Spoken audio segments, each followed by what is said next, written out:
ijuru rya kangahe rya gatatu.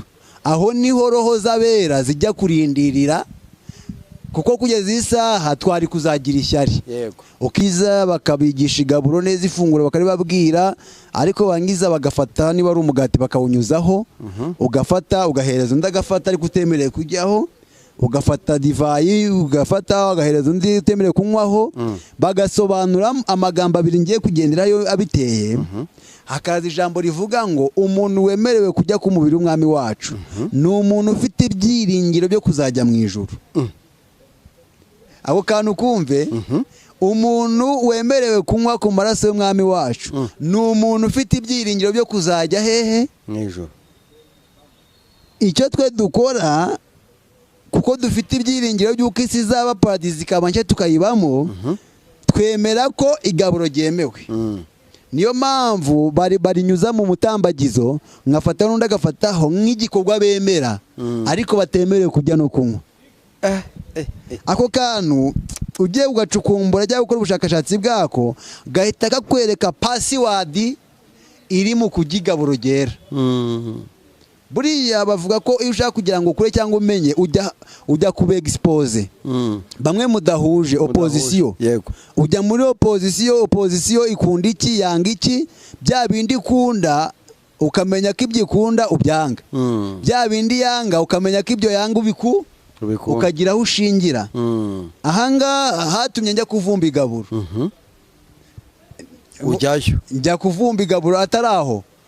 Igihe cyarageze numva umunambwe tuzabwirize hano tuzajya igaburo, ndabatuke ngenda kubwiriza kugira ngo nkunde nirire ku igaburo, kuko numvisha agaciro k'iki kigaburo. Ahangaha rero ni ukuvuga ngo uyu mukristo utajya ku igaburo, utagira umushyira ku igaburo, yitwa umuhanuzi, yitwa umukozi w'Imana. Kandi Yesu yaravuze ngo mujye mukora gutya kugira ngo mugire ute. Aho singiye kwinjiramo cyane, aho naho abantu bize amateka menshi, reka tugarukiraho.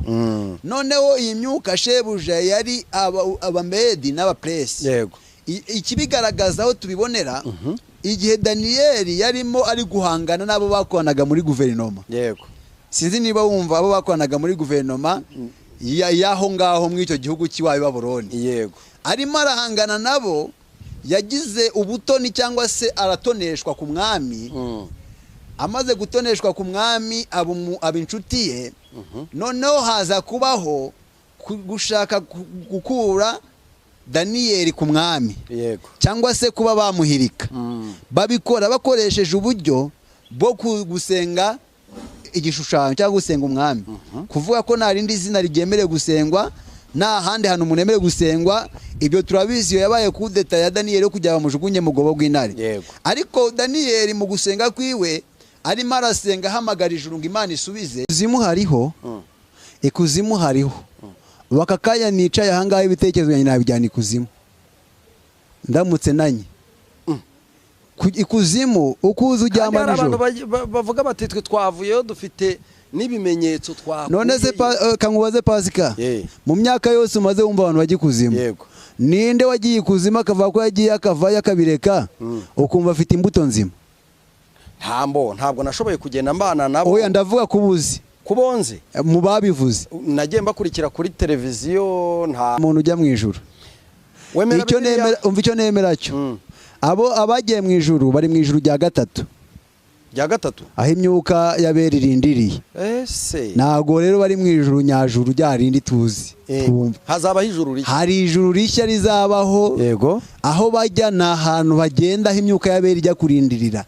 Hamwe Pawulo yeretwa avuga ngo nigeze mbona umuntu ajya mu ijuru rya kangahe rya gatatu. Aho niho roho z'abera zijya kurindirira, kuko kugeza isaha twari kuzagira ishyari. Yego. Ukiza bakabigisha igaburo neza, ifunguro bakaribabwira, ariko bangiza bagafata niba ari umugati bakawunyuzaho, ugafata ugahereza undi agafata ariko utemereye kujyaho, ugafata divayi ugafata ugahereza undi utemereye kunywaho. Bagasobanura amagambo abiri ngiye kugenderayo abiteye. Hakaza ijambo rivuga ngo umuntu wemerewe kujya ku mubiri w'umwami wacu ni umuntu ufite ibyiringiro byo kuzajya mu ijuru. Ako kantu kumve, umuntu wemerewe kunywa ku maraso y'umwami wacu ni umuntu ufite ibyiringiro byo kuzajya hehe mu ijuru. Icyo twe dukora, kuko dufite ibyiringiro by'uko isi izaba paradisi ikaba nshya tukayibamo, twemera ko igaburo ryemewe.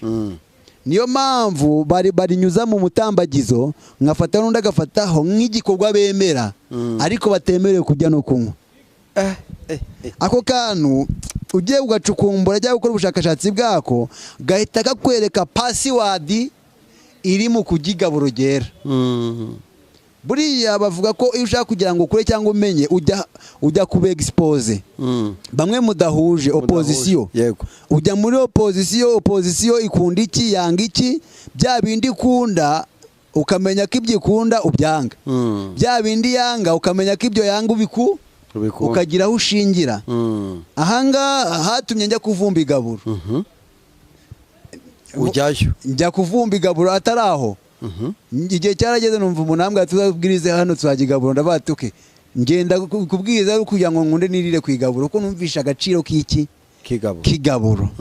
Ahangaha rero ni ukuvuga ngo uyu mukristo utajya ku igaburo, utagira umushyira ku igaburo, yitwa umuhanuzi, yitwa umukozi w'Imana. Kandi Yesu yaravuze ngo mujye mukora gutya kugira ngo mugire ute. Aho singiye kwinjiramo cyane, aho naho abantu biza amateka menshi, reka tugarukiraho. Noneho iyi myuka shebuja yari abamedi n'abapresi. Ikibigaragaza aho tubibonera, igihe Daniyeli yarimo ari guhangana n'abo bakoranaga muri guverinoma. Sinzi niba wumva abo bakoranaga muri guverinoma yaho ngaho mu icyo gihugu cy'iwawe Babuloni. Arimo arahangana nabo, yagize ubutoni cyangwa se aratoneshwa ku mwami. Amaze gutoneshwa ku mwami aba inshuti ye. Noneho haza kubaho gushaka gukura Daniyeli ku mwami, cyangwa se kuba bamuhirika. Babikora bakoresheje uburyo bwo gusenga igishushanyo cyangwa gusenga umwami, kuvuga ko nta rindi zina ryemerewe gusengwa, nta handi hantu umuntu yemerewe gusengwa. Ibyo turabizi iyo yabaye kudeta ya Daniyeli yo kugira bamujugunye mu gobo rw'intare. Ariko Daniyeli mu gusenga kwiwe arimo arasenga ahamagara ijuru ngo Imana isubize, ikure Abisirayeli mu bunyage, ibakure i Babuloni. Mu gusenga kwiwe habayeho kumvirwa cyangwa gusubizwa n'Imana. Imana yumva gusenga kwa Daniyeli.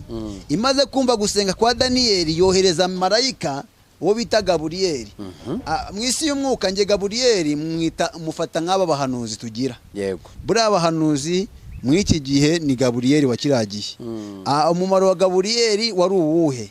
Kwari ukuzana amakuru, no kujyana amakuru, no kuzana ibisubizo. Yari nka gutya kino kimoto gitwara amakuru urakibona. Uyu mumotari ufite ikimoto duhereza ibintu ngo bujyana kwa Samweli, jyana kwa Pascal, agafata bya bintu ya makuru yo bamuhaye akazana. Niko umuhanuzi ameze.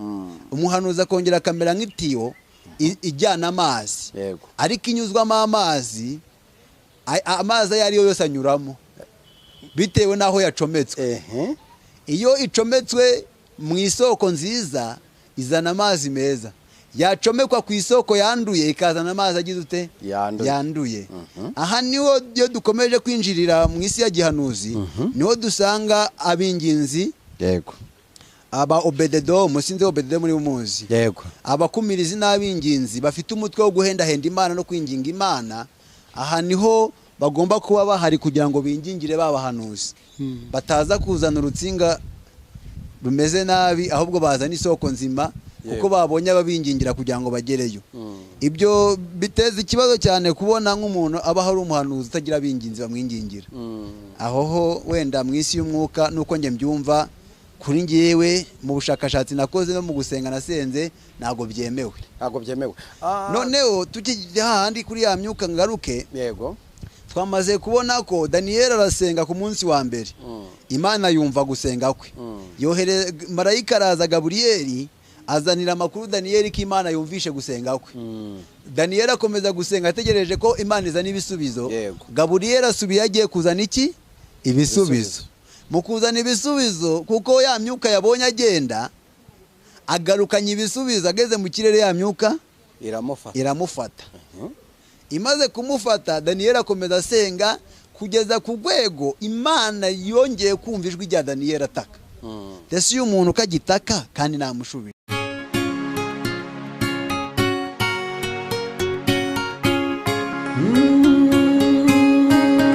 Emana we Yesu we ingoma yawe niyamamare. Reka tubasuhuze kandi tubifurize amahoro y'Imana, umugisha Imana itanga ubane namwe mwese abadukurikiye muri mu gihugu cy'u Rwanda n'abari hanze y'u Rwanda, mwese mugubwe neza kandi mugubwe neza cyane. Nkuko mubibona kuri kamera zacu turi kumwe n'umutumirwa. Uyu munsi twabatumiriye kugira ngo tubashe kuganira ku tuntu ndetse n'utundi. Uraho neza? Muraho neza Pascal. Yesu ashimwe. Yesu ahimbazwe cyane. Amakuru y'imyaka myinshi wa? Amakuru y'imyaka myinshi ni meza cyane. Duherukana mu mwaka n'igice bishize. Yego. Turashima Imana. Turashima Imana. Imana y'amahoro ihabwa icyubahiro. Imana ihimbazwe cyane. Kuba twongeye kubonana nta gikuba cyacitse. Nta gikuba cyacitse, ndabona mumeze neza. Kigali iracyari yayindi. Yego. Twe rero urabona ko tuvuye mu cyaro.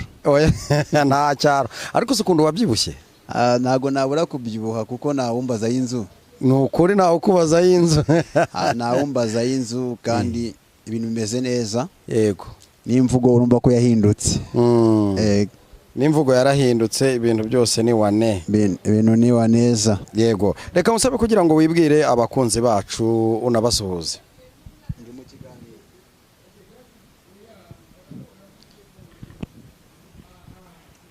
Reka tubibwire, amazina ni Abayisenga Samuel, ndi umuvugabutumwa, ndi umukozi w'Imana uzwi ku izina Sam TV Rwanda. Ninjye Sam TV rero wongeye kugaruka, nuko nitwa mu rugo ni Mahama Kirehe. Ninjye rero uje kuganira namwe ku kiganiro cyateguwe na Imana Irahari Official. Yego.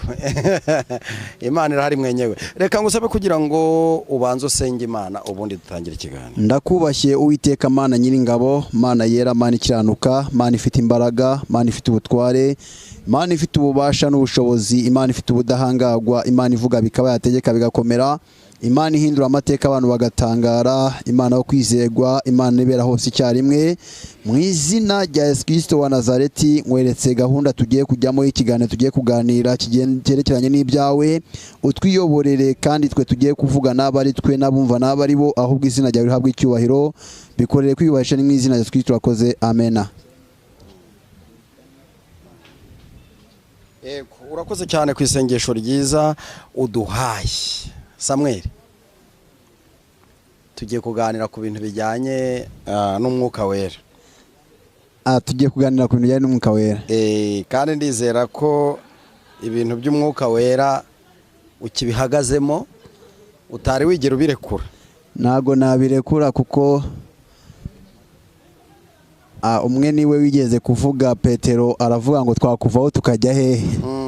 Kari wowe ufite amagambo meza y'ubugingo. Yego. Ntago narekura mwuka wera, rero icyo nafashe sinkwiye kurekura. Yego. Yego. Icyo wafashe ntabwo ukirekura, ni byiza cyane ndetse ni iby'igikundiro. Nanjye ndizera ndashidikanya ko ukibihagazemo neza. Haciye iminsi nakira bamwe mu bavugabutumwa basobanura ibintu bakavuga bati twe twakoraga gutya, twebwe twari tubayeho gutya, ugasanga kenshi barahamya ko babaye mu bintu bijyanye n'imyuka mibi. Ese birashoboka ko, reka ninjirira ahangaha, umuntu wakoreye mu myuka mibi akanavuga ko yenda ishobora kuba yaramuhaye n'ubushobozi, ashobora kuyivamo bigakunda nta wamubwirije, nta n'ijwi ry'Imana ryabimukuyemo? Najwi ry'Imana ryabimukuyemo? Yego. We ngakabyitekereza akavuga ati nge mbivuyemo. Najwi ry'Imana bimukuyemo ntago bishoboka. Kubera iki? Icyo nemera gishoboka nuko ijwi ry'Imana ryamusanga rikamukuramo. Nawe kuvuga ngo we ngo yatekereza akifata nta mwuka wera umuyoboye, ntago bibaho. Ntago bishoboka. Kuko imyuka mibi yirukanwa n'umwuka wera. Hanyuma izi mbaraga z'imyuka mibi ziri kuyiherevo kugira ngo tuze kuza kumenya n'umwuka wera uburyo ushobora kuzitsikamiramo bigakunda. Izi mbaraga z'imyuka mibi ziri kuri levo nini cyane mu buryo buri satanike, kuko iyo dusomye Bibiliya cyangwa se iyo dukurikiranye amateka twumva amateka y'ukuntu Satani yigometse mu ijuru. Yego. Tukumva uburyo ki Satani yaje kwigomeka, hakagira 1/3 cy'abamarayika bamushigikira bakamukurikiza, abo ngabo bakamanukana nawe bitwa abadayimoni. Hakabaho rero n'abandi batamukurikije ntibakurikize n'Imana bakifata, ariyo twita imyuka y'ahantu ho mu kirere. Yego. Aya indi Pawulo yavuze ngo ntabwo ngo dukirana n'abafite inyama n'amaraso, ngo ahubwo dukirana n'imyuka y'ahantu ho mu kirere. Rero impamvu ifite intera ikomeye cyane iriya myuka, ibyo dukunze guhura nabyo cyane ku bijyanye n'imyuka bita ngo ni y'abarangi. Sinzi aho ngaho rwose nta nubwo ngenda ndasobanukirwa imikorere y'iyo myuka y'abarangi n'imikorere y'umwuka wera. Ndagira ngo ubanze usobanure yenda ku iyo y'abarangi, noneho tuze no kumenya imikorere y'umwuka wera uburyo ikoramo. Imyuka y'abarangi, imikorere yayo, icyo nayivugaho cyangwa icyo nyiziho, icyo nahishuriwe kuri yo. Yego. Iyo usomye muri Bibiliya, fata Bibiliya yawe nkubwire aho usoma. Yego. Muri Yesaya, turebe.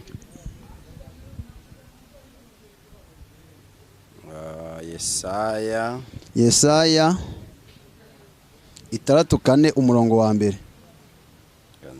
Yesaya 6:4 umurongo wa mbere. Dusomera uwo murongo. Icyampa ugasatura ijuru ukamanuka imisozi igatengukira imbere yawe nk'uko umuriro utwika inyayu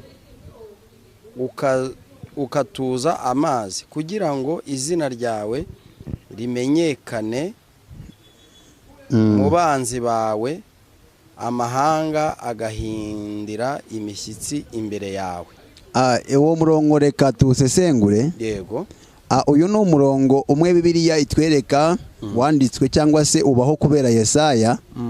Aha Yesaya yabanye n'Imana, ngira ngo urabizi uburyo yamuhamagaye n'uburyo Imana yagiye imukoresha ibintu by'ubutwari nk'umuhanuzi.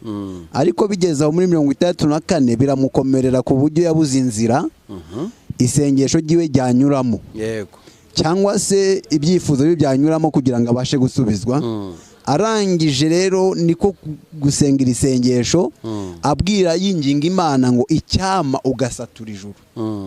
Mu magambo make Yesaya ijuru ryari ryamubanye ijuru. Yego. Hari imbaraga zari zatwikiriye ikirere cya Yesayi kugira ngo abashe kwakira gutabagwa n'Imana. Yego. Izi mbaraga rero niyo ya myuka.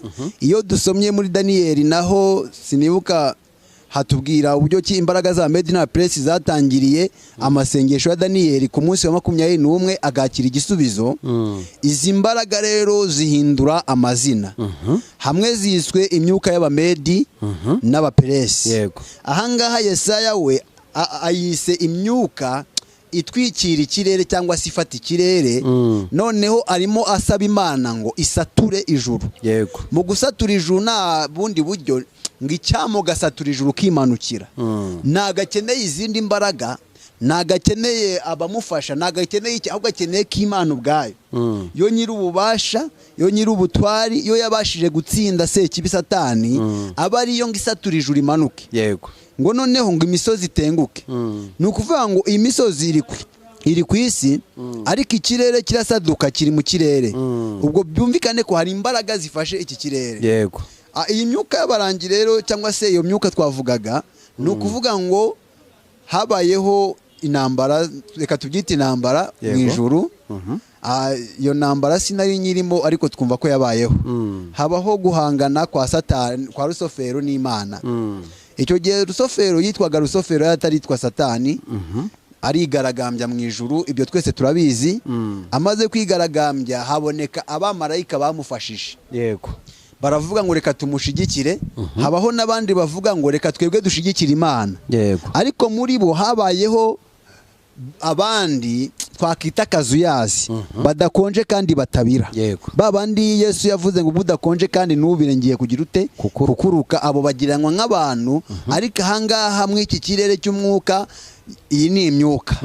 Iyi myuka rero icyo gihe yari abamarayika ifatanya n'abamarayika ba Satani n'abamarayika b'Imana baba mu ijuru rimwe. Ariko haza kubaho intambara ikomeye. Iyi ntambara imaze kubaho, habaho guhangana kw'abamarayika b'Imana n'abamarayika ba Satani. Icyo gihe bitwaga Lusofero, yari yafashe ingabo zimushigikiye. Yego. Habaho rero ba n'ibindeba izindi mbaraga cyangwa se abandi bamarayika bifashe. Iyo ntambara nibayijyamo. Yego. Abo bifashe rero bararebereye, barebera intambara iba. Noneho kuko Imana ari Imana ikomeye kandi ifite imbaraga, biba ngombwa ko iyi ntambara Imana iyitsinda. Yego. Imaze kuyitsinda, habayeho gutsindwa kwa Lusofero. Lusofero amaze gutsindwa, ikintu cya mbere Imana yamukoreye, yamuhinduriye izina. Habaho icyo bita guhindura iki? Izina. Guhindura izina cyangwa guhindurirwa izina. Iyo tuje no mu isi y'umwuka, natwe iyo dukijijwe, habaho ikintu cya mbere Imana ikora, ihindura iki? Izina. Ihindura izina. Ariko turi ku myuka, tube turetse kwinjira ahandi. Turi kwinjira ahandi. Noneho uku guhindurirwa izina, habayeho guhindurwa kw'izina kwa rya Lusofero. Lusofero ahindurirwa izina yitwa Satani cyangwa se umubi, umubisha, umubi. Noneho amaze kwitwa Lusofero, Satani amaze kwitwa Satani, ako kanya hari abamarayika b'umwijima. Abamarayika bari ab'umucyo baza kumufasha, bahinduka b'umwijima, ariko nabo bahindurirwa amazina, bitwa abadayimoni. Yego. Ngira ngo urabyumva, haza abadayimoni, haza na Satani.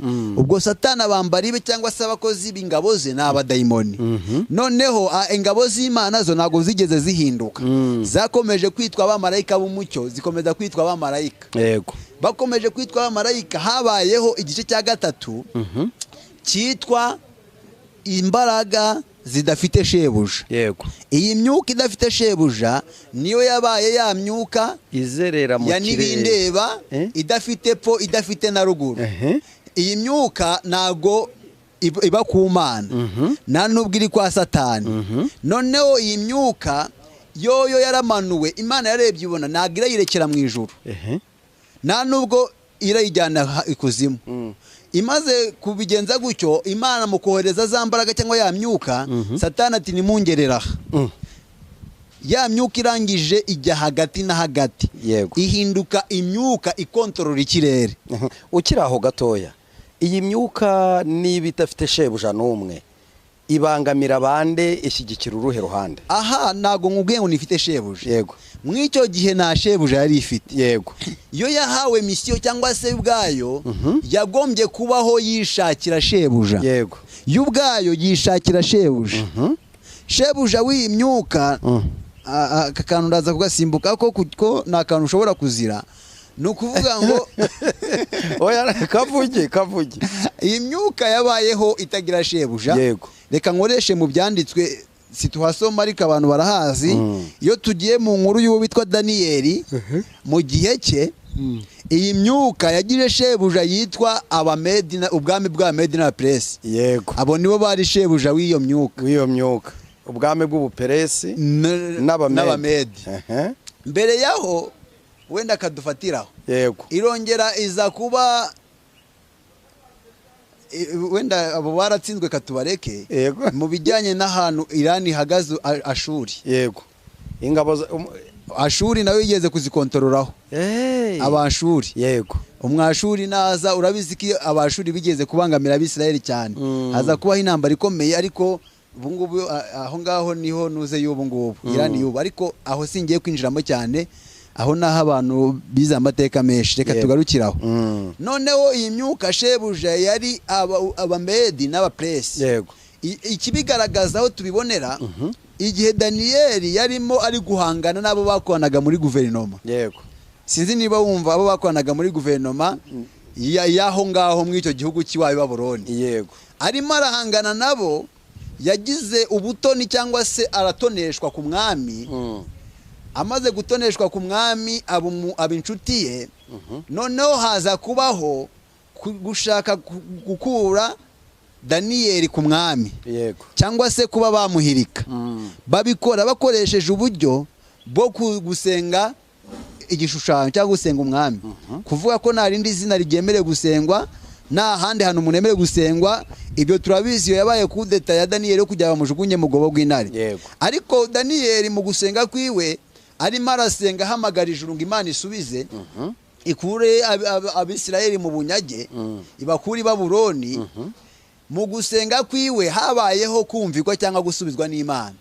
Imana yumva gusenga kwa daniyeli. Imaze kumva gusenga kwa daniyeli yohereza marayika uwo bita Gaburiyeli.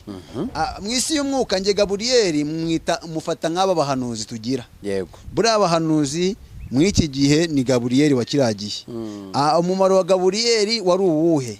Kwari ukuzana amakuru no kujyana amakuru no kuzana ibisubizo. Yari nka gutya kino kimoto gitwara amakuru urakibona. Uyu mumotari ufite ikimoto duhereza ibintu ngo bujyana kwa Samweli, jyana kwa Pascal, agafata bya bintu ya makuru yo bamuhaye akazana. Niko umuhanuzi ameze. Umuhanuzi akongera kamera nk'itiyo ijyana amazi. Ariko inyuzwamo amazi ayari yo yose anyuramo bitewe naho yacometswe.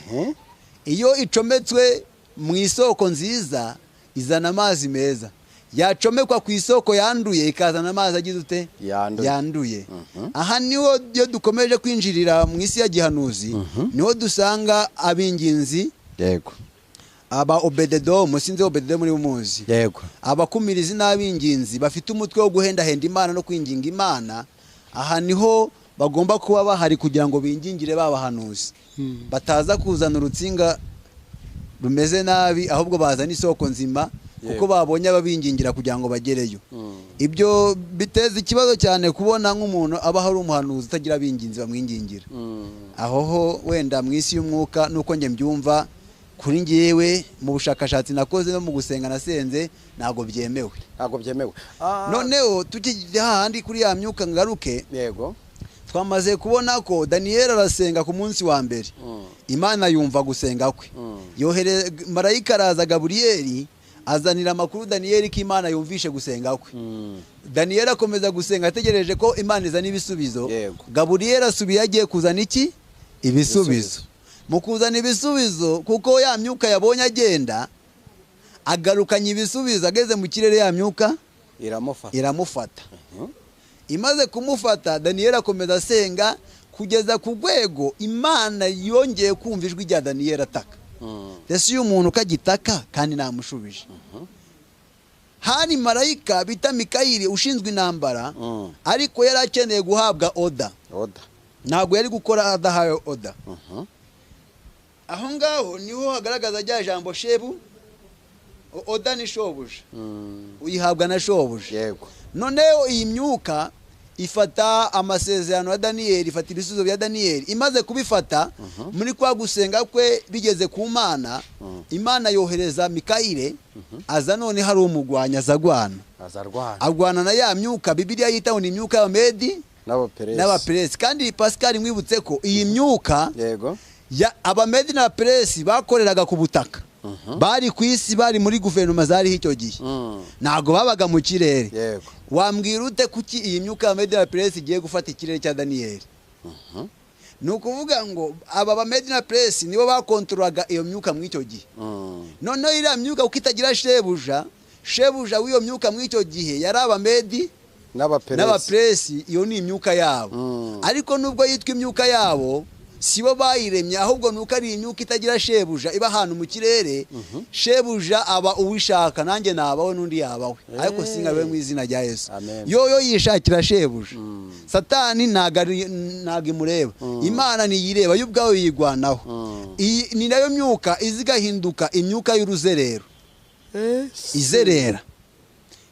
Birashoboka ko ari igifata abantu, ni ifata abantu bagahinduka aba mu ruzerero, abahanuzi b'inzererezi ikabafata kuko badafite shebuja. N'abahanuzi ishobora kubafata, ahubwo si ishobora, ahubwo niyo ibafata. Nukuvuga ngo iyo wamaze kuba igicamuke cyangwa ikigenge ntabwo uba ugikontororwa n'umwuka w'Imana. none umuntu abwirwa n'iki se ko umuntu ari mu ruzerero? Bibaho cyane umuntu udafite aderesi, umuntu udafite aderesi, udafite umushumye, udafite abamukurikirana, udafite itorero, abo bose usanga bari muri wa mwuka. Aho wabereyeho kuva kera abantu bakiba mu matorero batarajya kwigomeka, ugeze wumva imyuka y'abarangi yamamara cyane. Imyuka y'abarangi yaramamaye, yaravuzwe cyane. Baravuga bati ngo natangiye nge kujya numva umuntu avuga ngo ndasenya, ngo ndirukana, ngo imyuka y'abarangi, ngo imyuka y'ibikirumba. Nkibaza ngo ko hari umuntu wambwiye ko abarangi bavuga mu ndimi nk'uko abanyamwuka bavuga mu ndimi.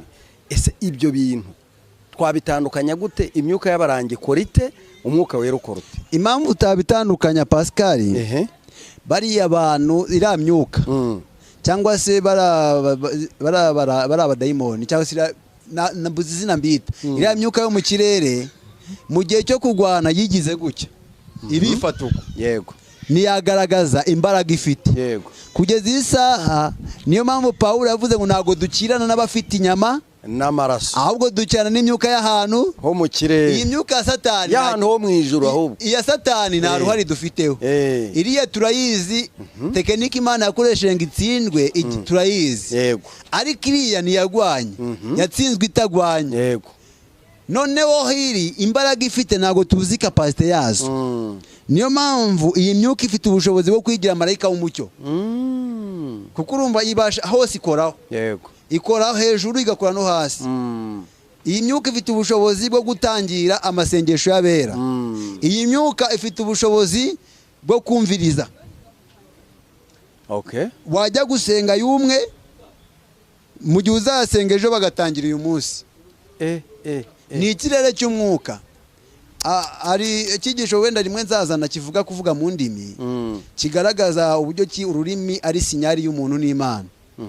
Ururimi ari sinyari y'umuntu w'Imana n'Imana. Niyo dusomye biriya bitubwira uburyo Pawulo yabivuze, aravuga ngo umuntu navuga ururimi utamenyekana cicikire mu iteraniro kuko azaba atungura iki? Iteraniro. Ahubwo aba yiyungura ubwe we n'iki? N'Imana. None ko tubonye n'abarangi bayikoresha bakavuga mu ndimi, barayikoresha, ariko nubwo bayikoresha bo ubwabo bafite, ntabwo wowe ushobora kuba uri mu mwuka w'Imana ngo ubashe gukonekita nawe muhuze. Nabo bakoresha imyuka, kuko icya mbere umwuka dukoresha uva ku Mana, kandi bariya umenye ko hari Kristo, hari antikristo. Yego. Wenda ho siminjira. Reka dufasha abakristo, dufasha abantu baba bari mu Rwanda cyangwa bari hanze y'igihugu cy'u Rwanda. Ahamagaye umukozi w'Imana ngo amusengere. Ubundi ni iki gishobora gutuma amenya umwuka ari gukoresha uwo ari wo? Kuko hari abantu benshi bavuga bati ngewe umukozi w'Imana yaransengeye, ahubwo ibyanjye byose bihita biyongobera. Muhaye agafanta ahubwo inyatsi iramfata. Sibyo? Yaransengeye ahubwo aho kugira ngo ngire uburwayi ngakomeza kurwara.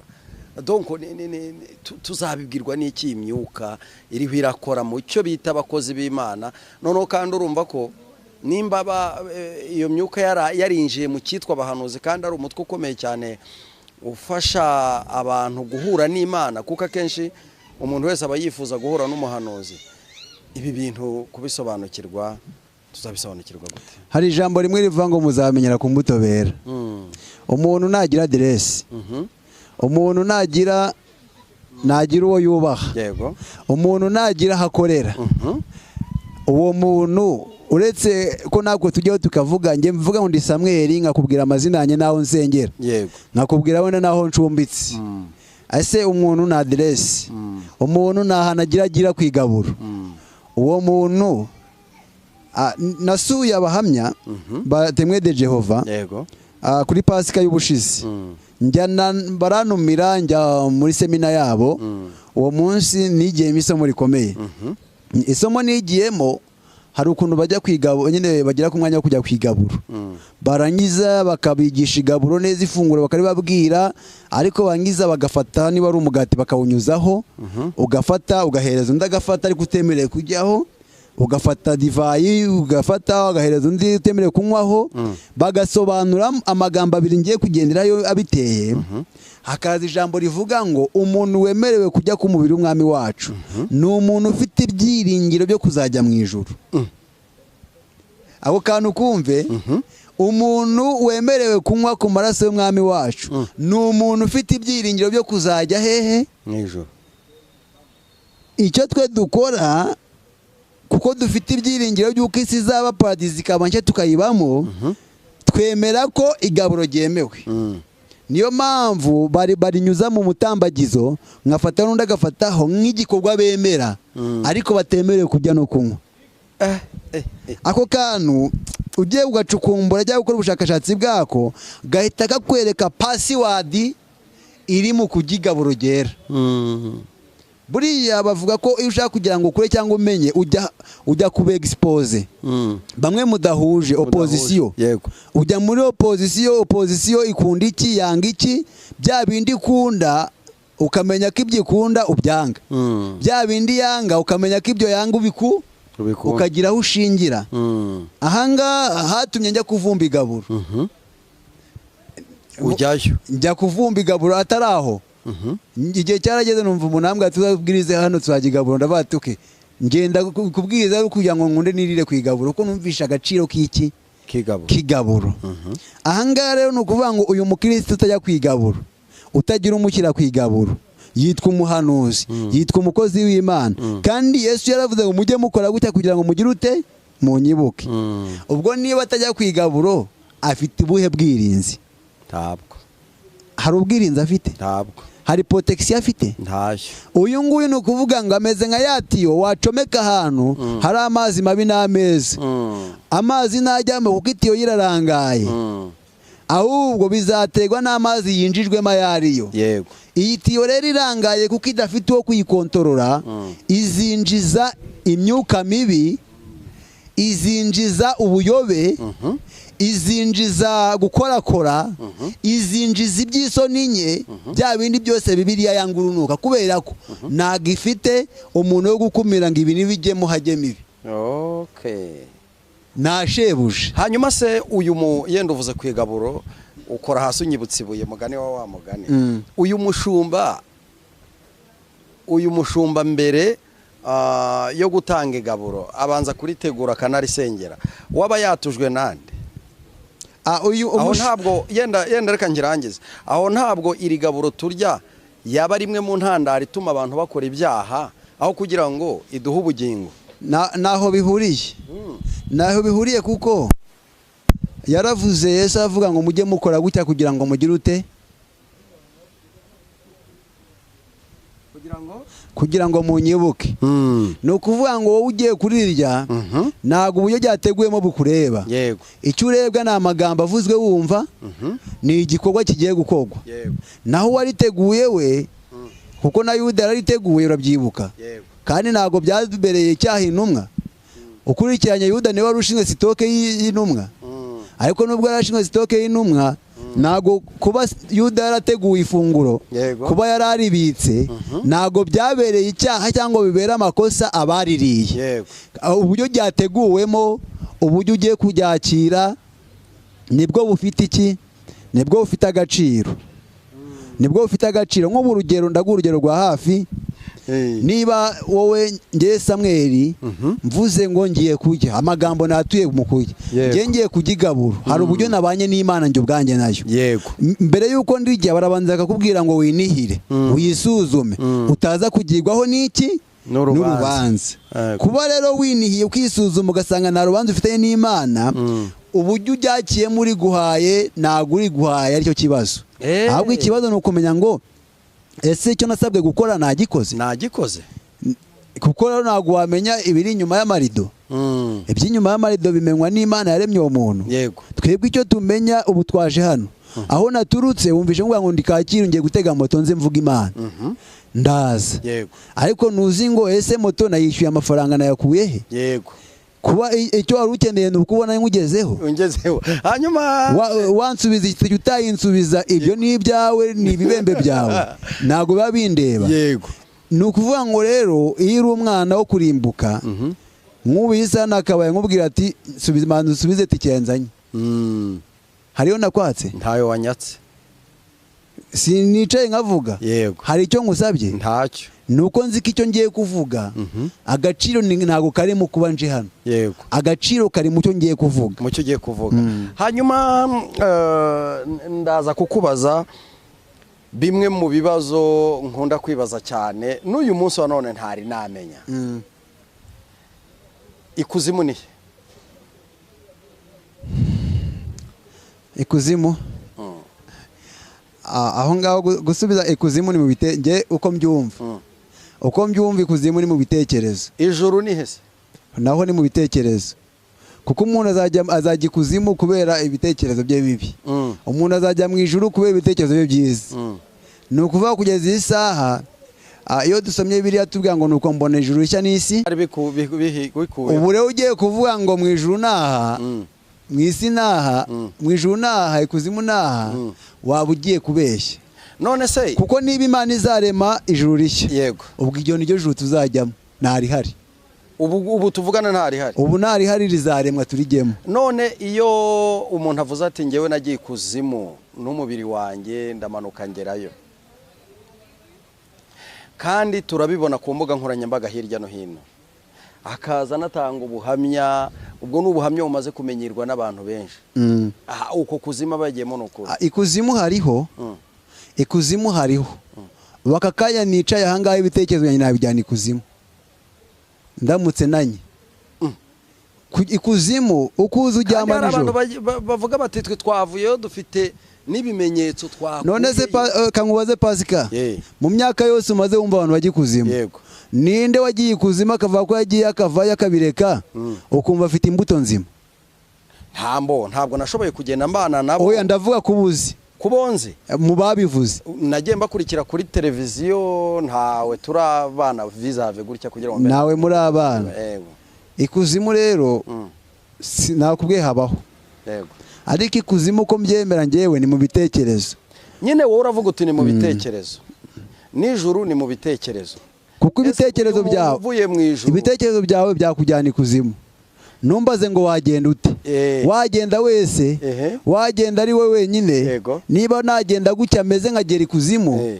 icyo navuze ni mu bitekerezo ariko wajyayo ukagaruka ibindi simbizi umuntu ashobora kujyayo akagaruka ntabwo nabihamya kuko nta Mana irabinyereka hanyuma mu icyo nzi cyo tugende mu ijuru uravuze uti ikuzimu ni mu bitekerezo no mu ijuru mu bitekerezo mu ijuru umuntu yajyayo akagaruka ajyayo se nta muntu ujya mu ijuru